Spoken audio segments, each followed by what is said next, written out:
अस्सलामुअलैकुम स्टूडेंट, आज मैं आपको कोर्स कोड 8615 के यूनिट 1 का रिव्यू दूंगी। Concept and definitions of management. Why management is needed. इंसान की ख्वाहिशात और ज़रूरतें कभी ख़त्म नहीं होती। हर रोज़ नए गोल्स, नई डिमांड्स, नई नीड्स डेवलप होते हैं, जैसे बेहतर ज़िंदगी, अच्छी तालीम, कंफर्टेबल लाइफ, रिसोर्सेज की बात करते हैं। लेकिन जो चीज़ें हम इन ज़रूरतों को पूरा करने के लिए इस्तेमाल करते हैं वो लिमिटेड होती हैं, जैसे पैसे, लोग, इंफॉर्मेशन, मशीन्स। यहाँ से मैनेजमेंट की ज़रूरत पैदा होती है, इसलिए मैनेजमेंट ज़रूरी है। हमारे पास जो लिमिटेड रिसोर्सेज हैं उनको स्मार्ट तरीके से यूज़ करने के लिए मैनेजमेंट चाहिए होती है, ताकि काम में ज़्यादा फ़ायदा मिले, गोल्स वक्त पर अचीव हो जाएं और ऑर्गेनाइजेशन स्मूथली चले।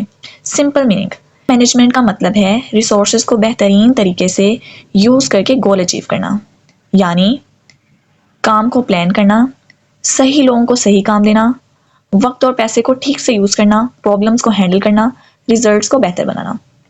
Classic definition, management is the art of getting things done through others.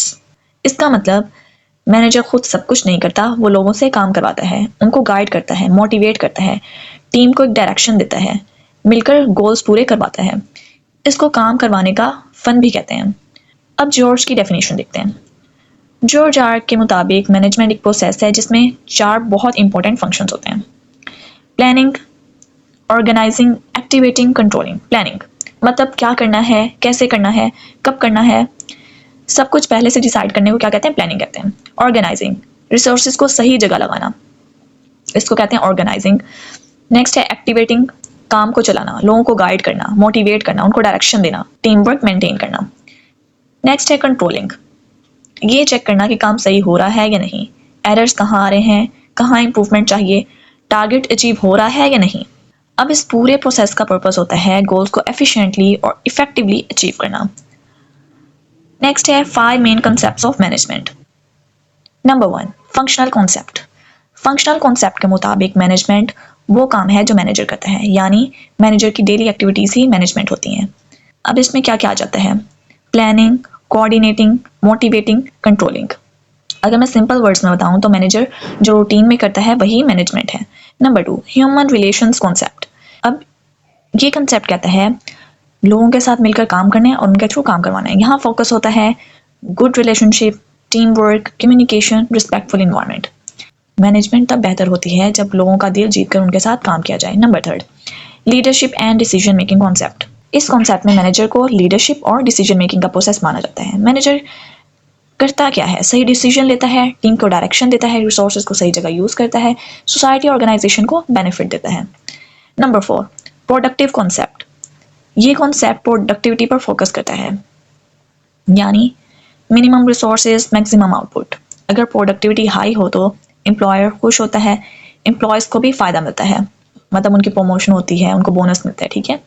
Number 5, integration concept. Integration concept के मुताबिक मैनेजमेंट का मेन काम क्या है, मैनेजमेंट का मेन काम ये है ह्यूमन रिसोर्सेज और मटेरियल रिसोर्सेज को मिलकर सही तरीके से यूटिलाइज करना।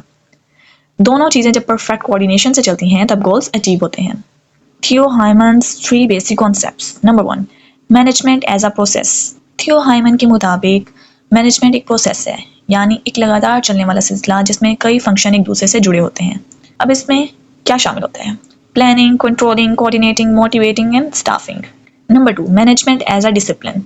थियो हाइमन कहते हैं कि मैनेजमेंट एक डिसिप्लिन भी है, यानी एक सब्जेक्ट जिसे यूनिवर्सिटीज़ और इंस्टीट्यूशन में टीच किया जाता है, जैसे इकोनॉमिक्स, सोशियोलॉजी। वैसे ही मैनेजमेंट भी एक एकेडमिक सब्जेक्ट बन चुका है। इसके अपने रूल्स, थ्योरीज और प्रिंसिपल्स हैं, इसकी रिसर्च होती है, ये फील्ड ग्रो भी करती है। Number 3, management as a noun. इस कॉन्सेप्ट में मैनेजमेंट का मतलब है वो लोग जो ऑर्गेनाइजेशन को चलाते हैं, यानी मैनेजर्स का group. For example CEOs, directors, supervisor, department head. Important definitions. Harold के मुताबिक मैनेजमेंट एक फ़न है, एक आर्ट है, जिसमें लोगों के ज़रिए काम करवाया जाता है और लोगों के साथ मिलकर काम किया जाता है, और ये सब ऑर्गेनाइज्ड ग्रुप में होता है। हेनरी के मुताबिक मैनेजमेंट एक कंप्लीट प्रोसेस है जिसमें मैनेजर फोरकास्ट करता है, प्लान करता है, ऑर्गेनाइज्ड करता है, कमांड करता है, कोऑर्डिनेट करता है और कंट्रोल करता है। हेनरी फायल के मुताबिक मैनेजमेंट एक स्टेप बाय स्टेप सिस्टम है जहां मैनेजर सोचता, प्लान करता, ऑर्डर देता और चेक करता है। नेक्स्ट है पीटर। पीटर के मुताबिक मैनेजमेंट का काम सिर्फ बिजनेस चलाना नहीं बल्कि बिजनेस को मैनेज करना है, मैनेजर्स को गाइड करना है, वर्कर्स को हैंडल करना है और वर्क को ऑर्गेनाइज करना है। यानी मैनेजमेंट हर चीज़ और हर इंसान को करेक्ट डायरेक्शन देती है। नेक्स्ट, मैरी पार्कर फॉलेट के मुताबिक मैनेजमेंट का असली मतलब है लोगों से काम करवाना, उनकी स्किल यूज़ करना, टीम वर्क से गोल हासिल करना।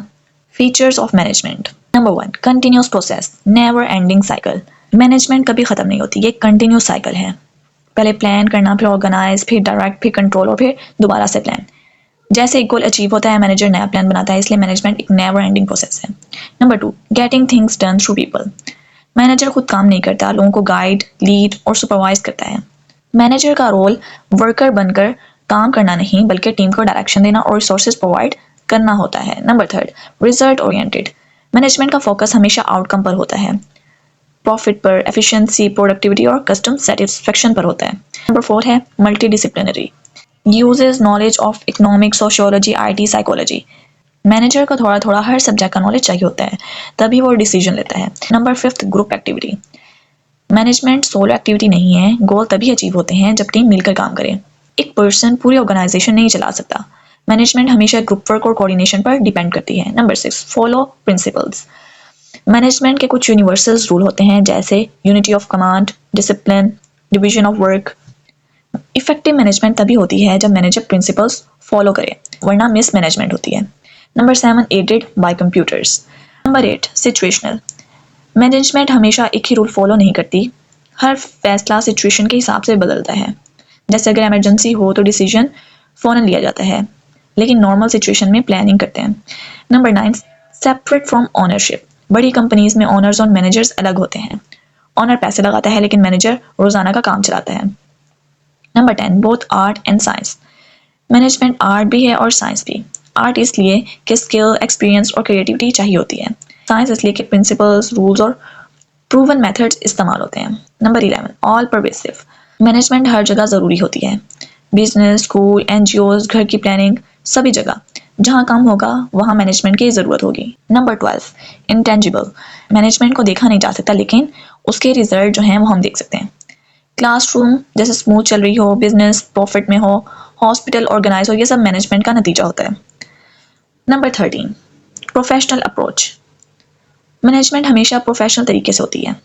काम को डेलीकेट करना, लोगों को मोटिवेट करना, इनिशिएटिव लेना और नए आइडियाज़ लाना, ये सब क्वालिटीज़ एक प्रोफेशनल मैनेजर में होती हैं। Number 14, dynamic. मैनेजमेंट स्टैटिक नहीं होती, वक्त के साथ चेंज होती है। New technologies, new market trends, new teaching methods, management को इन सब के साथ अडेप्ट करना पड़ता है। Need and scope of management. Number 1, achieving group goals. Management का सबसे बड़ा काम ये होता है कि टीम को एक साथ रखकर उनसे गोल्स अचीव करवाएं। रिसोर्सेज को सही तरह ऑर्गेनाइज करता है ताकि काम बिना वेस्ट के मुकम्मल हो जाए। Number 2, optimum use of resources.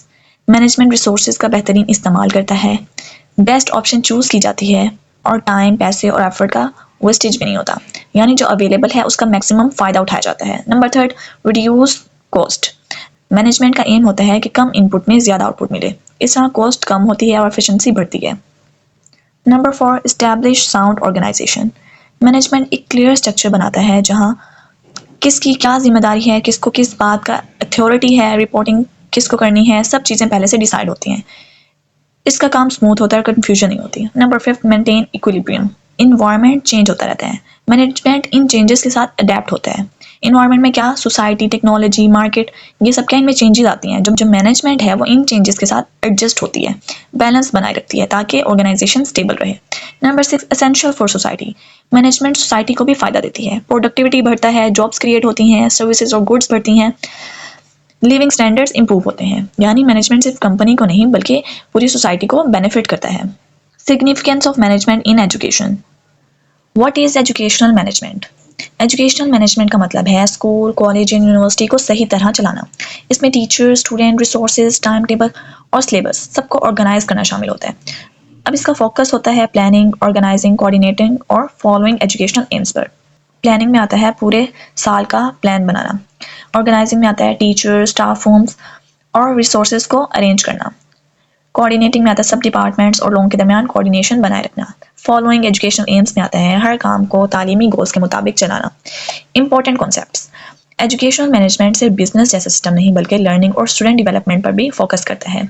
School, colleges, university को स्मूथली चलाने का काम एजुकेशनल मैनेजमेंट करता है। ये इंश्योर करता है कि तालीमी गोल्स और मैनेजमेंट प्रैक्टिसेस एक साथ चलें। बिजनेस में प्रॉफिट इंपॉर्टेंट होता है, लेकिन एजुकेशन में लर्निंग, डिसिप्लिन, ग्रोथ और वैल्यूज ज़्यादा इंपॉर्टेंट है। वॉल्यूम 1999 बूलम के मुताबिक executive function for carrying out agreed policy, इसको कहते हैं एजुकेशनल मैनेजमेंट कहते हैं। लीडरशिप जो है वो पॉलिसी बनाती है, मैनेजमेंट जो है उसी पॉलिसी को अमल में लाती है। यानी प्रिंसिपल और एडमिनिस्ट्रेटर्स जो डिसीजन लीडर्स बनाते हैं उनको प्रैक्टिकल फॉर्म देते हैं। Why educational management is important. Number 1, provide safe learning environment. Educational management का पहला और सबसे इंपॉर्टेंट काम होता है स्टूडेंट के लिए सेफ और सिक्योर लर्निंग इन्वायरमेंट बनाना। Number 2, handles budget, staff, equipment. Education management school का सारा बजट मैनेज करता है। किस चीज़ पर कितने पैसे लगेंगे वो सब एजुकेशन मैनेजमेंट देखता है। यानी मैनेजमेंट इंश्योर करता है कि रिसोर्सेज सही जगह और सही वक्त पर अवेलेबल हों। Number 3, ensure smoother functioning so teachers can focus on teaching. अगर स्कूल अरेंजमेंट स्ट्रॉन्ग हो, टाइम टेबल सेट हो, क्लासेस स्मूथ चल रही हों, तो टीचर्स का टाइम वेस्ट नहीं होता। इस तरह टीचर सिर्फ पढ़ाने पर फोकस करते हैं, उनको एक्स्ट्रा टेंशन नहीं होती। यानी मैनेजमेंट टीचर्स का बहुत बर्डन कम करती है। Number 4, sports overall welfare of student and staff. Educational management सिर्फ पढ़ाई तक लिमिटेड नहीं बल्कि स्टूडेंट और स्टाफ की वेलबींग का भी ख्याल रखती है। उसका पर्पस ये होता है कि स्कूल का इन्वायरमेंट कोऑपरेटिव और सपोर्टिव हो। Models of educational management. Number 1, Cuthbert model. Cuthbert ने 4 मॉडल्स दिए जो एजुकेशनल इंस्टीट्यूशन के मैनेजमेंट और स्टाफ कम्युनिकेशन को समझने में मदद करते हैं। एनालिटिकल, मसाइल को लॉजिकली और सिस्टमैटिकली सॉल्व करना। प्रैग्मेटिक मॉडल, प्रैक्टिकल और रियलिस्टिक सॉल्यूशन पर फोकस। पॉलिटिकल मॉडल, पावर और इन्फ्लुएंस को समझना और यूज़ करना। और इंट्रैक्शनल, स्टाफ के दरमियान कम्युनिकेशन और इंटरेक्शन पर फोकस करना। यानी ये मॉडल स्कूल या कॉलेजेस के अंदर रिलेशनशिप और स्ट्रक्चर को समझने में हेल्प करता है। Number 2, Bolman and Deal's four frames. Bolman और डील ने 4 फ्रेम दिए जो लीडरशिप और मैनेजमेंट अप्रोच को डिफाइन करते हैं। स्ट्रक्चरल फ्रेम में आता है ऑर्गेनाइजेशन का structure, role. Human resource frame में आता है लोगों की नीड, मोटिवेशन और टीम वर्क। पॉलिटिकल में आता है पावर, कॉन्फ्लिक्ट, निगोसिएशन और डिसीजन मेकिंग। सिंबॉलिक में आते हैं कल्चर, रिचुअल, सिंबल्स और वैल्यूज जो स्कूल को यूनिक बनाते हैं। यानी एक इफेक्टिव लीडर इन फ्रेम्स को समझकर डिसीजन लेते हैं। Number 3, Morgan's metaphor. Organization can be seen as machines, organisms, culture, political system. ये मेटाफोर लीडर्स को ऑर्गेनाइजेशन की नेचर्स और चैलेंजेस समझने में मदद करते हैं। नंबर 4 है टोनी बुश। टोनी बुश ने इनकी थ्योरीज को इंटीग्रेट करते हुए एजुकेशनल लीडरशिप के मॉडल्स डेवलप किए। उम्मीद है स्टूडेंट आपको चैप्टर अच्छे से समझ आ गया होगा। अगर आपका कोई क्वेश्चन हो तो आप कमेंट सेक्शन में पूछ सकते हैं। अल्लाह हाफिज़।